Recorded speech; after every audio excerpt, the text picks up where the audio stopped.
welcome to another Fight of the Night review. This is for the fight of the night that took place last night at the UFC Apex Center in Enterprise, Nevada, United States. And it was the second match of the main card between Diego Ferreira and Gregor Gillespie. Sorry, Gillespie. I keep forgetting there's pronounced with the hard G, not the soft G, because I'm so used to hearing it as Gillespie. Anyway, that's besides the point.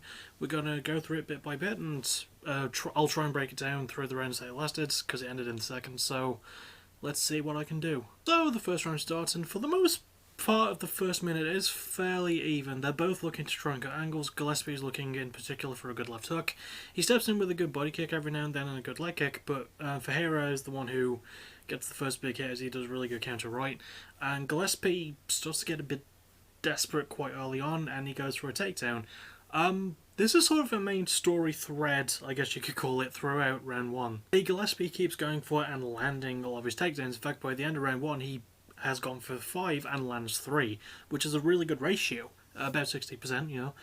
But the thing is, every time he goes for them, even the ones he does land, Carlos is there with a really good counter, and also because Gillespie is putting the pressure on Carlos, who came in overweight and a bit heavier, it does make it a bit hard to take Carlos down. And Carlos keeps attacking with submissions as well. Like, there's a moment midway through round one where Gillespie goes for a takedown and tries to pick the leg and pull Ferreira back, and then pulls him down. And then when Ferreira turns around and tries to get back up, Gillespie goes for the back to try and get a choke, but only one of his hooks is in, and Ferreira grabs that foot and turns it around, and they're both back to standing. And he does rock Gillespie with a pretty good boxing combo. Yeah, and his takedown defense is really good. There's really not a lot else to say besides that in this round.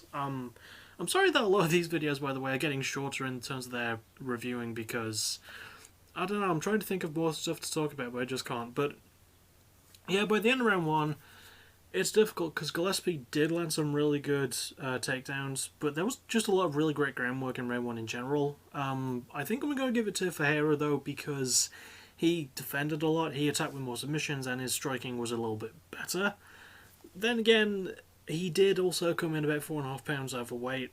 4.5 pounds heavier than Gillespie did at least, and it's a lightweight fight, so yeah, I think it was sort of swayed in his favour, but not really much else he could do, and I think he gets round one because of that. In round two, quite a lot of it is the same. Gillespie actually spent about 1 minute and 20 looking for a good takedown, but Ferreira is defending wonderfully.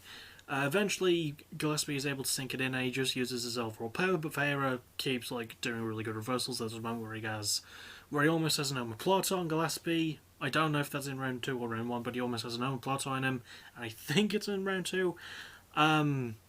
Yeah, he's just countering a lot of really good submissions. There's a moment where Gillespie goes for a takedown about midway through round 2, and Ferreira pulls guard and tries to get a DOS choke, and actually almost does.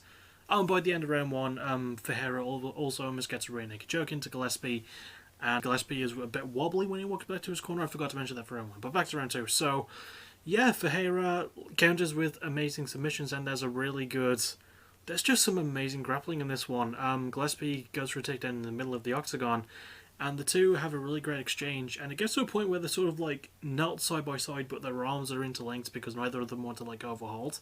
And it's an interesting 50-50 position that I've never seen. It was a bit like watching a pro wrestling match in a way, and I know I bring that analogy or simile, whatever the fuck it is. They're all the same thing, technically, aren't they? I don't know. But yeah, it was interesting to see that sort of happening because it sort of reminded me of DIY versus the Revival at TakeOver Toronto. You know, it sort of had that feel. Anyway. Gillespie does manage to eventually get back on top, and he has Ferreira against the cage, sort of in control for the most part in round 2, and then he turns Ferreira around to try and go for ground and pound while he's on top. Ferreira turns himself around and just flying out on his back, and Gillespie lands some really good shots, some really good ones make it, and he wins by TKO in round 2 with 9 seconds left. So, all in all, this fight was a good grapple war, but it wasn't exactly an exciting fight. Not like the last one I reviewed, you know, there was just so little else happening, and I find it a bit difficult. I find it a bit more difficult to get more into a fight when I don't have as much to talk about, you know? because there was a good like story thread, but it was sort of the only through line of the fight, I guess you could say. And Ferreira defending a lot of the takedowns is really good, especially because Gillespie is known for his wrestling ability, and Gillespie did a really good job for the most part. But Ferreira like kept countering a lot with his submissions. I just think we needed it didn't feel like a fight of the night, you know? I mean, Gillespie was like slightly fatigued going back to his corner at the end of round 1, but he seemed to be a lot better in round 2, and Ferreira sort of gassed himself out.